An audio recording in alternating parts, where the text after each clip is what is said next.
నమస్కారం. Welcome to నవలా హృదయం. ఈరోజు కథ వసంత శిశిరం. రచించిన వారు శ్రీమతి నవీన గారు. కథలోకి వెళ్లబోయే ముందు ఛానల్ను సబ్స్క్రైబ్ చేయడం మర్చిపోవద్దు. ఇక కథలోకి వెళ్ళిపోదాం. ఉదయం జరిగిన సంఘటనతో వాసు ముందుకు వెళ్లలేకపోయింది శిశిర. అతన్ని తప్పించుకుంటూ తిరుగుతున్న సమయంలో అతను స్మోక్ చేయడం గమనించి అతనితో మాట్లాడాలని అతని గది దగ్గరకు వెళ్ళింది. వెళ్దామా వద్దా అని ఆలోచిస్తుంటే వాసు తలుపులు తెరవడంతో షాక్ అయ్యి నిలబడి చూస్తుండిపోయింది ఆమె.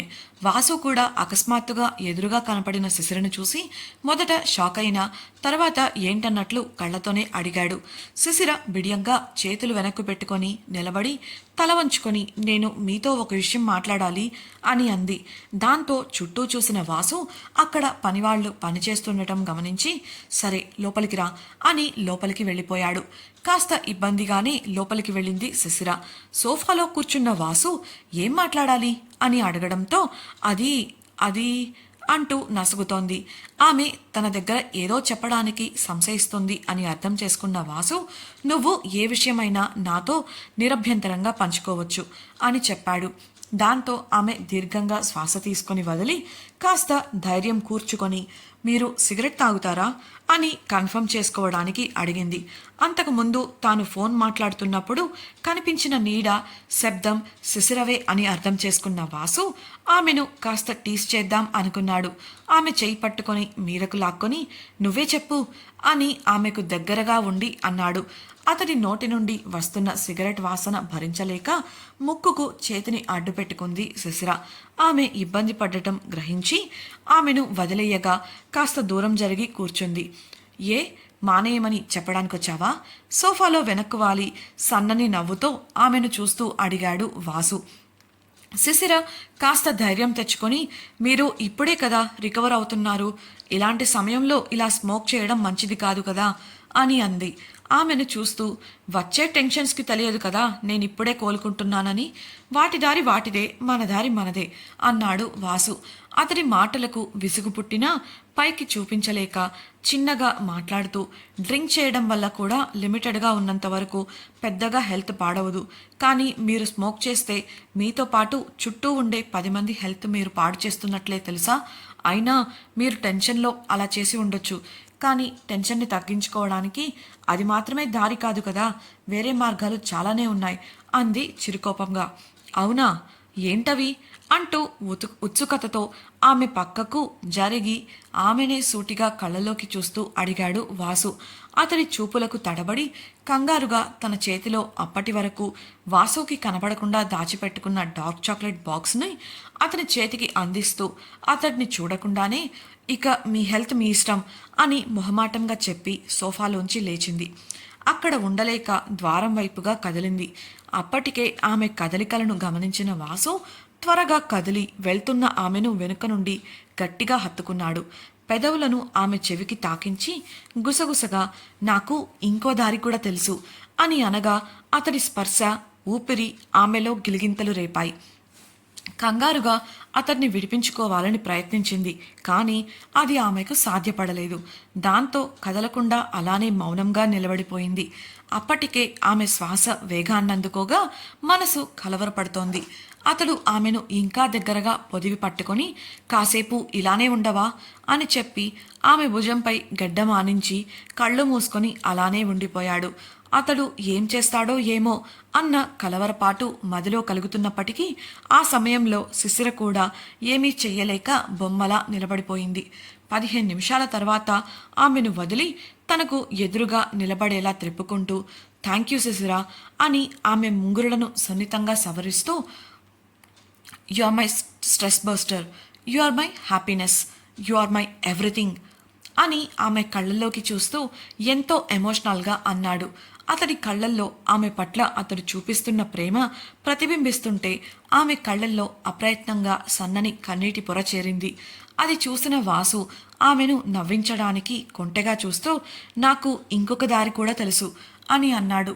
ఆమె ఏంటా అన్నట్లు చూస్తుంటే ఆమె పెదవులను చూస్తూ 6 సెకండ్ల ముద్దు కూడా డిప్రెషన్ను ఒత్తిడిని తగ్గిస్తుందట అని కావాలని ఆమెను టీస్ చెయ్యాలని కాస్త ముందుకు వంగగా ఆమె ఆ మాటలకు సిగ్గు మరియు కంగారులతో 2 అడుగులు వెనక్కు వేసింది. నాకు వంటగదిలో పనుంది, నేను వెళ్ళాలి అని చిటికలో వెనక్కు తిరగకుండా అక్కడి నుండి మాయమైపోయింది. రాక్షసి అని ముద్దుగా ఆమెను మనసులో తిట్టుకుంటూ వెళ్తున్న ఆమెను చూసి అల్లరిగా నవ్వుకున్నాడు వాసు. బయటకు వచ్చిన శిశిర నేరుగా వంటగదిలోకి నడవగా ఆమెను వింతగా చూశారు అక్కడి వారు. తడబాటుగా ఏమైంది, ఎందుకలా చూస్తున్నారు అని అడిగిన శిశిరకు, మీ ముఖానికి ఏమైంది మేడం, అంతా బానే ఉందా, ఎందుకు అంత ఎర్రగా కందిపోయింది అని ఒకరు ప్రశ్నించగా చెంపలను తడుముకుంటూ అక్కడే ఉన్న స్టీల్ పళ్ళెంలో తన ప్రతిబింబాన్ని చూసుకుంది శిశిర. ఆమె బుగ్గలు ఎర్రగా కందిపోయినట్లు కనిపిస్తుంటే, ఏమో నాకైతే స్పర్శలో ఎలాంటి తేడా లేదు అని చెప్పింది శిశిర.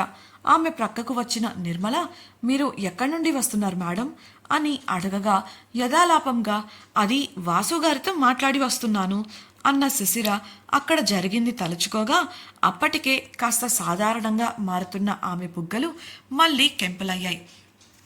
దాంతో బుగ్గల ఎరుపునకు కారణం అక్కడి వారికి ఏదో అర్థం అయ్యి అవ్వనట్లు ముసిముసిగా నవ్వుకుంటుంటే అయోమయంగా వారిని చూసింది శిశిర. నిర్మల వారిని కళ్ళతోనే వారిస్తూ, మీరు గదికి వెళ్ళి కాస్త ఫ్రెష్ అయి ఫేస్ వాష్ చేసుకుని రండి మేడం, ఈలోపు మీకు ఇక్కడ కావాల్సినవన్నీ సిద్ధం చేసి ఉంచుతాను అనడంతో వింతగా అనిపించి మౌనంగా తల ఊపి అక్కడి నుండి తన గదికి వెళ్ళిపోయింది శిశిర. ఆమె వంటగది దాటిందో లేదో ఆ గదిలోంచి పెద్దగా నవ్వులు వినిపించగా మరీ అంత వింతగా ఏముందంట అనుకుంటూ గదిలోకి వెళ్ళగానే అద్దంలో తనను తాను చూసుకుంది శిశిర. కాస్త ఎండ చలి ఎక్కువైనప్పుడు బుగ్గలు ఎరుపెక్కినట్లు ఇప్పుడు కూడా ఉండగా ఇవాళ అంత ఎండగా కూడా లేదే అని అనుకుంది. ఇంతలో పనివాళ్ల నవ్వులు గుర్తొచ్చి, వీళ్ళకెందుకు అంత నవ్వొస్తోంది, నేనేమన్నాను, నిర్మల గారు ఎక్కడి నుంచి వస్తున్నారంటే వాసుగారి రూమ్ నుంచి అని చెప్పాను, దానిలో ఏముంది అని ఆలోచిస్తుంటే వాసు తనకు చెప్పిన మాటలు గుర్తొచ్చాయి. You are my stress buster, you are my happiness, you are my everything. ఆ మాటలు పదే పదే చెవిలో వినిపిస్తూ చివరిగా అతడు చేసిన పని గుర్తుకు రాగా సిగ్గుల మొగ్గయింది శిశిర. ఎన్నడూ లేనంతలా అతని సాన్నిధ్యంలో ఆమె ఏవేవో కొత్త అనుభూతులకు లోనవుతుంటే అంతా కొత్తగా వింతగా అనిపించింది శిశిరకు.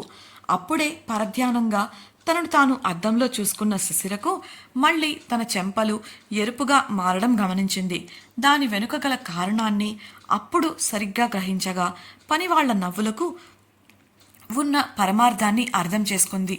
దాంతో దేవుడా అనుకుంటూ ముఖాన్ని చేతులలో దాచుకోగా కాసేపటికి మనసుని అదుపులోకి తెచ్చుకుంటూ బాత్రూంలోకి వెళ్ళి ఫ్రెష్ అయి వచ్చి వంటగదిలోకి వెళ్ళి పనిలో పడిపోయింది.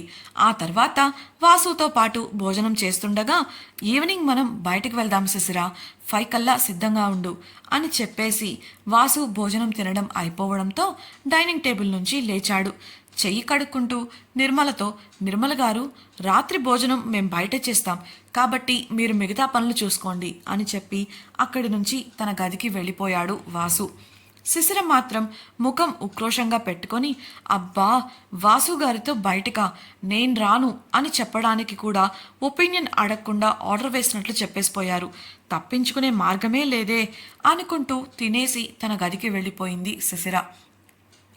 మత్తు పూర్తిగా వదిలి నొప్పులు బాగా తెలియడంతో పాటు ఆకలి దాహం వేస్తుంటే నెమ్మదిగా కళ్ళు తెరిచి చూశాడు జయరాం. చుట్టూ చిన్న జీవి కూడా లేకుండా సముద్రానికి 100 అడుగుల ఎత్తులో ఎటో పోలేని విధంగా చిక్కుకుపోయి చుక్కలు కనిపించాయి అతడికి. ఉదయం ఉక్రోషంగా అరిచిన అతడు వాటి పర్యవసానాలు గుర్తొచ్చి మౌనంగా ఉండిపోయాడు.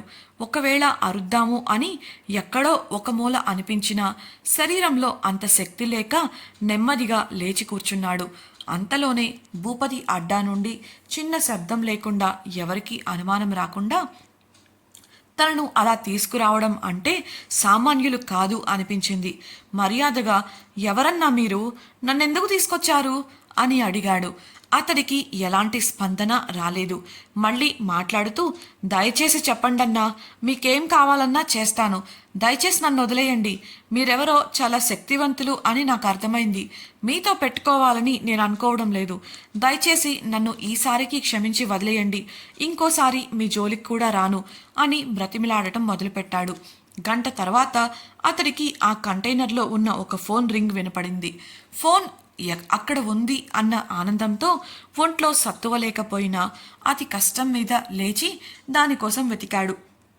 అక్కడే గుట్టగా ఉన్న 4 పెద్ద టైర్ల మధ్యలో ఉన్న ఒక చిన్న ఫోన్ చూసి ఆశగా ఫోన్ ఎత్తాడు. అవతలి వ్యక్తి అడిగిన ప్రశ్నలకు అవాక్కై గుటకలు మింగాడు. సమాధానం చెప్పడానికి కంగారు పడుతూ ఆలోచిస్తుంటే ఇంకా గంభీరంగా వచ్చింది అవతలి స్వరం. Smart work group CEO Vasanth గారిపై అటాక్ చేయించింది ఎవరు? ఎందుకు చేయించారు అన్న 2 ప్రశ్నలే మళ్ళీ అతడికి వినిపించాయి. సమాధానం ఇవ్వలేక ఇంకా ఆలోచిస్తుంటే, సరే అయితే ఆ ఇన్ఫర్మేషన్ నీ ప్రాణాల కన్నా విలువైనదే అయితే చెప్పకులే, గుడ్ బై అని చెప్పి అవతలి వ్యక్తి ఫోన్ పెట్టేయబోతుంటే, సార్ సార్ సార్ అంటూ కంగారుగా అన్నాడు జయరాం. టెన్షన్తో అతడి ఒళ్లంతా చెమటలతో తడిచిపోయింది. మరోసారి అవతలి వ్యక్తి మాట్లాడుతూ, ఆలోచించుకో, నీకు ఇంకో 5 నిమిషాలు మాత్రమే సమయం ఉంది. ఈలోపు నిర్ణయించుకొని మేం ఫోన్ చేసినప్పుడు చెప్పు. కాదని తెలివితేటలు చూపించాలని మీ వాళ్లకు ఫోన్ చేయాలని ప్రయత్నించి కష్టపడకు. అది నీ వల్ల కాదు అని చెప్పి ఫోన్ కట్ చేశాడు. దాంతో జయరాం మళ్ళీ ఆలోచనలో పడగా ఎలా అయినా అక్కడి నుంచి బయటపడాలని భూపతికి ఫోన్ కలిపాడు. మీ నెంబర్పై అవుట్ గోయింగ్ సర్వీసులు నిలిపివేయబడ్డాయి, దయచేసి రీఛార్జ్ చేయండి అని ఫోన్లో మెకానికల్ వాయిస్ రావడంతో ఇందాకటి వ్యక్తి అన్న మాటలు గుర్తొచ్చాయి. నీ వాళ్లకు ఫోన్ చేయాలని కష్టపడకు, నీ వల్ల కాదు అన్న ఆ వ్యక్తి మాటలలోని అంతరార్థాన్ని ఇప్పుడు గ్రహించి నిస్సహాయతతో నిరసించిపోయాడు. ఇక మరో దారి లేక నిజం చెప్పడానికి సిద్ధమవ్వగా అతడి చేతిలోని ఫోన్ మోగింది. ఏం నిర్ణయించుకున్నావు అన్న అవతలి వ్యక్తి ప్రశ్నకు, చెప్తాను, కానీ నన్ను ఖచ్చితంగా వదిలేయాలి అని అన్నాడు జయరాం. చెప్పు అని అవతలి వ్యక్తి అడగగా తన కండిషన్కి వాళ్ళు ఒప్పుకున్నారని అర్థం చేసుకున్నాడు జయరాం. దాంతో వాళ్లకు కావలసిన వివరాలన్నింటినీ చెప్పగా ఫోన్ కట్ చేసిన కొద్ది క్షణాలకు ఆ కంటైనర్ తలుపులు మూసుకోపోయాయి. భయంతో జయరాం, ఎవరది, నన్ను వదిలేయండి, మీకు కావలసిన సమాచారం ఇచ్చాను కదా అంటూ మూసుకున్న తలుపులపై దబాదబా బాదాడు. కానీ ఎటువంటి ఉపయోగం లేకపోగా కాసేపటికి కంటైనర్ కదులుతున్నట్లు అనిపించి భయంతో గుండెను అరచేతిలో పట్టుకుని కంటైనర్ గోడకు ఆనుకుని కళ్ళు మూసుకొని నిలబడిపోయాడు. గాలిలో కదులుతూ కొంతసేపటికి ఆ కంటైనర్ పెద్ద శబ్దం చేయక ఇంకా వణికిపోయాడు అతడు. కాసేపటికి ఎటువంటి కదలిక లేకపోవడంతో కళ్ళు తెరిచిన అతడు నేలపై ఉన్నానేమో అన్న ఆలోచనకు ఆశగా కంటైనర్ తలుపులు తట్టాడు. ఉదయం నుండి అతడి కోసం వెతుకుతున్న భూపతి మనుషులు అప్పుడే అటుగా రావడంతో కంటైనర్ నుండి వస్తున్న విచిత్ర శబ్దాలకు దాని దగ్గరకు వెళ్లారు.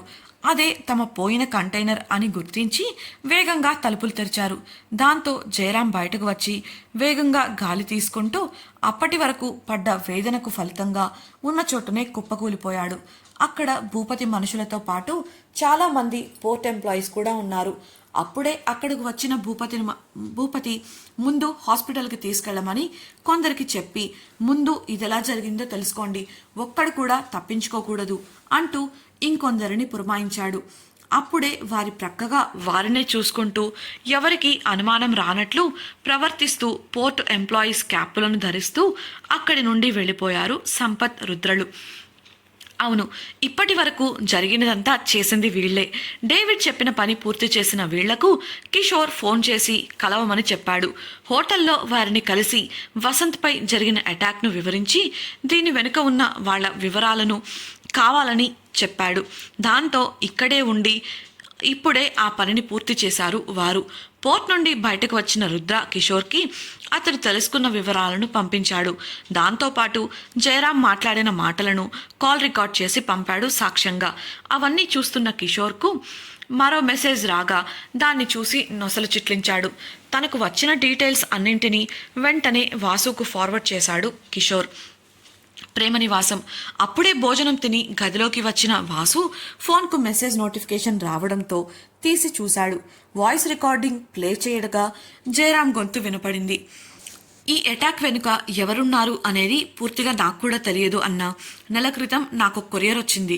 అందులో ఒక హత్య చెయ్యాలి, కావలసినంత డబ్బిస్తాను అని చెప్పారు. చెప్పినట్లే అందులో 3 లక్షలు అడ్వాన్స్ పంపారు. నేను మొదట జోక్ అనుకున్నాను, కానీ మళ్ళీ వారానికి 2 లక్షల డబ్బుతో పాటు చంపాల్సిన వ్యక్తి వివరాలు కూడా వచ్చాయి. దాంట్లో ఎప్పుడు చంపాలి అనేది మళ్ళీ చెప్తాం అని రాశారు. దాంతో నేను కొరియర్ తెచ్చిన వాడి కోసం ఎంక్వైరీ చేయగా అది అసలు రిజిస్టర్డ్ కాదని తెలిసింది. నా వంతుగా ప్రయత్నించాను, కానీ కనిపెట్టలేకపోయాను. సరిగ్గా 10 రోజుల క్రితం మళ్ళీ కొరియర్. హైదరాబాద్ నుండి చంపాల్సిన వాళ్ళు కారులో వస్తున్నారు, అస్సలు మిస్ అవ్వకూడదు అని చెప్పి 5 లక్షలు పంపించారు. డీల్ పూర్తయితే ఇంకో 15 లక్షలు డీల్ అయ్యాక పంపిస్తామన్నారు. కానీ కుదరలేదు. అంతే తప్ప నాకు వాళ్ళ గురించి ఏమీ తెలియదు. ప్లీజ్ అన్నా, నన్ను వదిలేయండి, జన్మలో మీ జోలికి రాను అంటుండగా కాల్ కట్ అయింది. ఇదంతా విన్న వాసు ఆలోచనలో పడ్డాడు. తనపై ఇంతలా దాడి చేయించిన వ్యక్తులు ఎవరై ఉంటారా అని తన వృత్తిపరంగానూ వ్యక్తిగతంగానూ తనకున్న శత్రువుల గురించి గుర్తు చేసుకుంటున్నాడు. ఎలా అయినా వారి గురించి తెలుసుకోవాలని గట్టి నిర్ణయం తీసుకుని కిషోర్కి కొన్ని ఇన్స్ట్రక్షన్స్ ఇచ్చి తన పనిలో పడిపోయాడు. గదికి వెళ్లిన శిశిర వాసు చెప్పిన ఔటింగ్ ప్లాన్ను ఎలా క్యాన్సిల్ చెయ్యాలా అని ఆలోచిస్తోంది. అదే విషయంగా ఉమకు ఫోన్ చేసి సాయం అడిగింది. ఉమ చెప్పింది విని నొసలు చిట్లించింది శిశిర. ఇంతకీ ఉమ శిశిరకు ఏ సలహా ఇచ్చింది? శిశిర తన ప్రణాళికతో వాసుతో ఔటింగ్ని తప్పించుకోగలదా? శిశిర ఎందుకు ఔటింగ్ నుండి తప్పించుకోవాలి అనుకుంటోంది? వాసుపై హత్యా ప్రయత్నం చేయించింది ఎవరు? వాసు వారి వివరాలను తెలుసుకోగలడా? కిషోర్కి వచ్చిన మెసేజ్ ఏంటి? జయరాం నిజమే చెప్తున్నాడా? తెలుసుకోవాలనుకుంటున్నారా? అయితే ఛానల్ను సబ్స్క్రైబ్ చేసి తప్పకుండా రాబోయే ఎపిసోడ్స్ని వినేయండి. అలాగే మీకు ఈ వీడియో నచ్చినట్లయితే లైక్ చేసి మీ సన్నిహితులతో షేర్ చేసుకోండి. మీ అభిప్రాయాలను మాతో పంచుకోవడం కోసం తప్పకుండా కమెంట్ సెక్షన్లో తెలియజేయగలరు. ఇట్లు మీ నవలా హృదయం team. Thank you for listening.